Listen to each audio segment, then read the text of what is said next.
किसी महापुरुष ने कहा है, सपना वो नहीं जो आप सोते हुए देखते हैं, सपना तो वो होता है जो आपको सोने ही ना दे। और आज हम बात कर रहे हैं एक संकल्प की, एक ऐसा संकल्प जो निस्वार्थ है। मैं जानता हूँ एक परिवार जिसने उत्तराखंड में आई 2013 की त्रासदी में लगभग अपने सारे परिजनों को खो दिया था। ऐसे ही ना जाने देश भर में कितने परिवार हैं जिन्होंने उस त्रासदी में अपने घर वालों को खोया।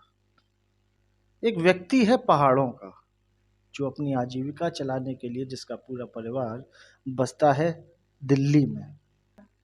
2013 में आई उस त्रासदी के बाद उनका मन इतना उद्वेलित हुआ कि उन्होंने संकल्प लिया एक उसी राजमार्ग पर जहां से लोग उत्तराखंड के लिए आते जाते हैं वहां एक धर्मार्थ अस्पताल बनाने का।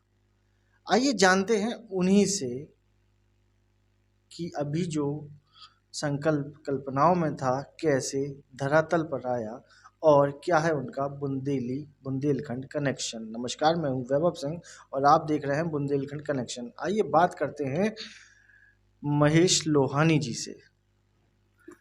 नमस्कार। नमस्कार सर। कैसे आया आपके मन में ये संकल्प, जो इतना बड़ा संकल्प कि आपको अस्पताल खोलने का? सबसे पहले तो मैं आपको और आपके चैनल को और बुंदेलखंड की झांसी की इस धरती को, इस वीरांगना धरती को प्रणाम करता हूं कि मेरा सौभाग्य है यहां आने का। 16 जून 2013 को जब केदारनाथ में भयावह जल त्रासदी हुई थी और अनगिनत लोग उसमें साक्षात मोक्ष को प्राप्त हो गए थे, तो उसी समय मेरे मन में एक ऐसा विचार आया कि उन लोगों की स्मृति में जहाँ भी उस घाटी में धरती मिले, एक बड़ा धर्मार्थ अस्पताल का निर्माण संपूर्ण भारतवासियों के सहयोग से कर सकूं, सबको साक्षी मानकर। 10 सितंबर 2013 को मैंने केदारनाथ में जाकर के भगवान केदारनाथ जी के सामने यह प्रतिज्ञा ली, यह संकल्प किया कि पूरे भारतवासियों को और विश्व के किसी भी देश में रहने वाले भारतीय मूल के लोगों को साक्षी मान करके एक बहुत बड़ा धर्मार्थ अस्पताल का निर्माण करेंगे इन हजारों लोगों की याद में। और बीच का एक समय रहा, एक लंबी यात्रा रही। पुनः 2014 में श्री केदारनाथ ट्रस्ट का जन्म हुआ। इस यात्रा के दौरान हमें सबसे जो मूल था कि धरती मिलना, ज़मीन मिलना, तो हमें एक पूरी चकबंदी चाहिए थी, जो भारत जैसे उत्तराखंड की जो भौगोलिक स्थिति है वो ऐसा नहीं मिल पा रहा था। परीक्षा हुई केदारनाथ जी की कृपा से। 2020 में गौचर हवाई पट्टी पड़ती है बद्रीनाथ राष्ट्रीय राजमार्ग NH 58 के पास में। इसके ठीक ऊपर पाडुली गांव है। पाडुली गांव में यहाँ पर राणा लोग हैं, ठाकुर लोग हैं, सभी लोग। इन सभी ने आह्वान किया कि उस ऐतिहासिक निर्माण के लिए जो आपका सपना है, जो आपने संकल्प लिया है, उसके लिए धरती हम देते हैं। और 2020 में सबकी तरफ से अपनी NOC प्राप्त हुई। कहते हैं, माफी चाहूंगा रुकने के लिए, कहते हैं जब संकल्प नेक हो तो भगवान भी आपका साथ देते हैं। तो 2022 में भूमि की रजिस्ट्री हो गई है और 2 साल के करीब हमारी फाइल शासन में रही। शासन में सभी सचिव महोदय, माननीय मुख्यमंत्री, सभी मंत्रीगण, सभी MLA, सबका साथ मिला और भरपूर साथ मिला, सबका मार्गदर्शन मिला। और तत्पश्चात इसकी भूमि की रजिस्ट्री ट्रस्ट के नाम हो गई। मैं आपको आज एक शॉर्टकट शब्दों में ये बात कहना चाहता हूँ कि कई लोग एक शिकायत करते हैं कि राजस्व विभाग पैसे खाता है, कोई बगैर पैसे के यहाँ काम नहीं होता है, ऐसा नहीं होता है, वैसा नहीं होता है। लेकिन ईश्वर की कृपा देखिए कि न मैंने किसी को 1 रुपया दिया, न किसी ने मेरे से कोई ऐसी बात कही, और हंसी हंसी में सारे कार्य हो गए। ये संदेश मैं आप सबको देना चाहता हूँ, पूरे भारतवासियों को भी देना चाहता हूँ कि अगर हम प्रतिज्ञा करें और हमारी दृढ़ प्रतिज्ञा होती है तो कहीं भी कोई परेशानी नहीं आती। एक अफवाह है कि बगैर पैसे का काम नहीं होता, सारे काम होते हैं दुनिया में। और आज जो बुंदेलखंड आने का जो आपने मेरे से प्रश्न पूछा था,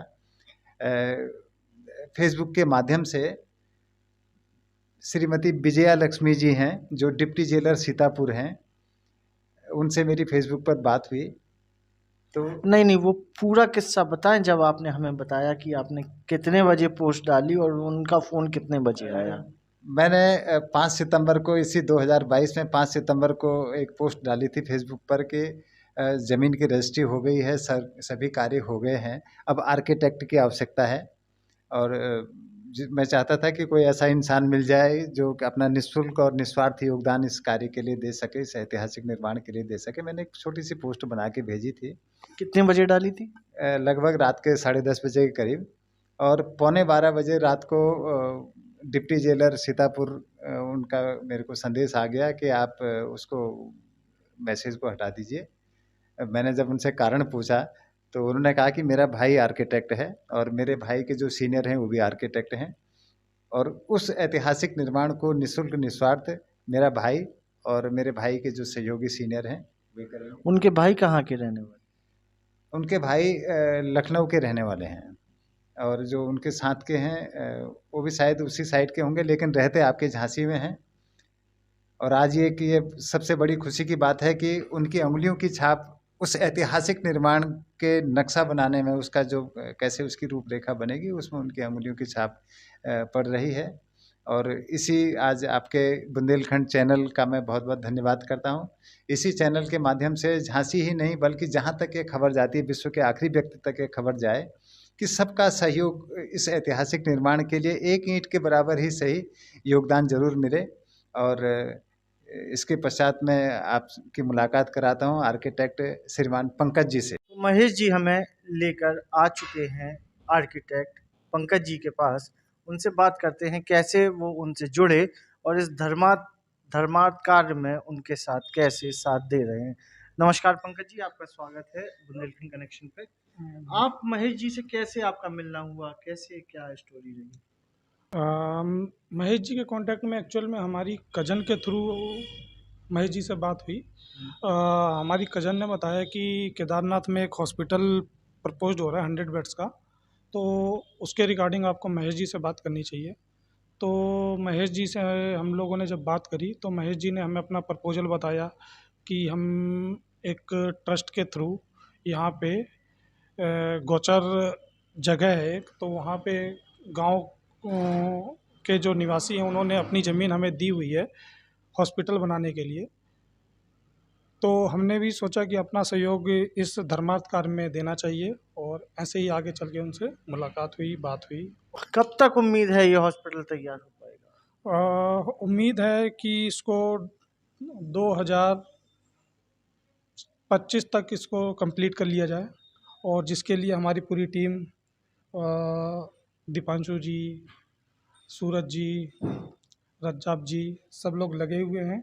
और अभी हमारा इनसे डिस्कस हुआ है जिस पे ड्राइंग्स पे बहुत सारी चीज़ें अभी महेश जी से हमने बताई हैं। कुछ चीज़ें ऐसी हैं जो अभी वहाँ की कंडीशन के अकॉर्डिंग कुछ चीज़ें चेंजेस हैं, तो उसको भी जल्दी से जल्द चेंज करके उसको जल्द से जल्द एग्जीक्यूट करा के। अच्छा, प्लेन्स में कंस्ट्रक्शन करना और पहाड़ों पर कंस्ट्रक्शन करने में कुछ अंतर, कुछ परेशानियां भी आएंगी?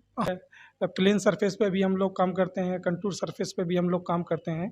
तो कंटूर की जो साइट कंडीशन होती है उसके अकॉर्डिंग वहाँ की प्लानिंग की जाती है।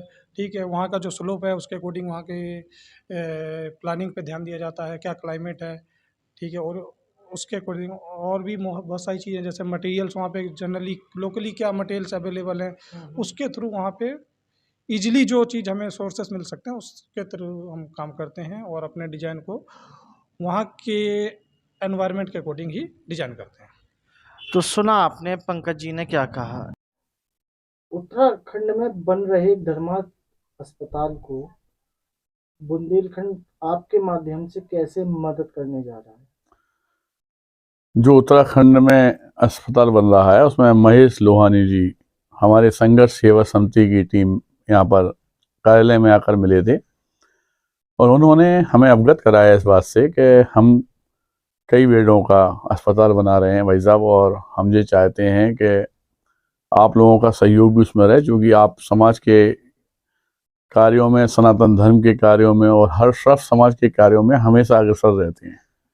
यह खबर उनके पास उत्तराखंड तक पहुंची, और वो झांसी में जब आए तो हमारे ऑफिस में, हमारे कार्यालय में आए, उन्होंने हमसे कहा कि इसमें आप हमारी सहायता कीजिए वो बनने में, अस्पताल बनने में। तो हमने उनसे वादा किया था कि हम पूरी संघर्ष सेवा समिति की टीम के साथ सबसे पहले वहाँ पे ज़मीन पे हम लोग पहुँचेंगे, वहाँ का नक्शा क्या है, वहाँ की व्यवस्थाएं क्या है, क्या करना है, इस बात का अवलोकन करेंगे। और इसके लिए अभी बीच में हमारी बात हुई थी लोहानी जी से, तो उन्होंने ये कहा था कि भी ज़मीन को समतल करने का हम लोग काम कर रहे हैं। जिस दिन समतल हो जाएगी उस दिन हम आपके पास आएंगे और आपको अवगत कराएंगे। चूँकि क्या है कि गायत्री माता का मंदिर हो या जैन समाज के जो मुनि जी हैं, जैन मुनि, वो गाय की सेवा करने के लिए एक अस्पताल बना रहे हैं बहुत बड़ा, जिसमें जिस तरह इंसान का अपन लोग इलाज कराते हैं, एक्सरा मशीन होती है और भी तरह की मशीनें होती है, इस तरह से गाय के लिए कोई भी अस्पताल नहीं है बुंदेलखंड में या उत्तराखंड। ये धरती, ये भारतवर्ष, ये सब कुछ हमारा है।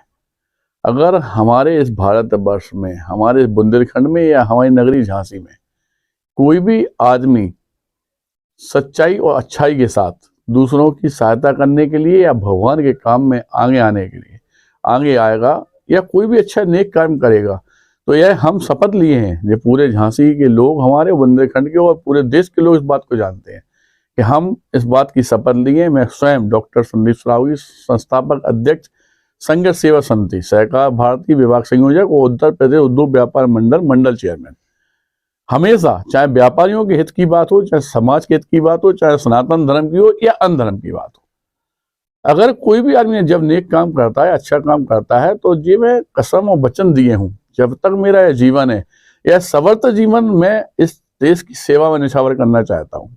इसी बात को लेकर लोहानी जी हमसे मिले थे और मैं समस्त बुंदेलखंड वासियों से, नगर वासियों से और देशवासियों से यह अपील भी करना चाहता हूँ कि अगर जिंदगी में कोई भी आदमी कोई अच्छा नेक काम कर रहा हो, तो अपनी जिंदगी का कमाया हुआ सिर्फ 2%, 4%, 1% जो आपको अच्छा लगे, यह मान लेना कि हमने दान कर दिया, यह मान लेना कि बीमारी में इलाज में लग गया।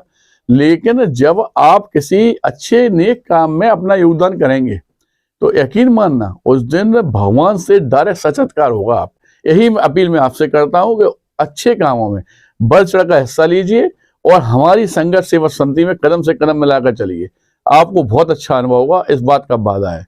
जय हिंद।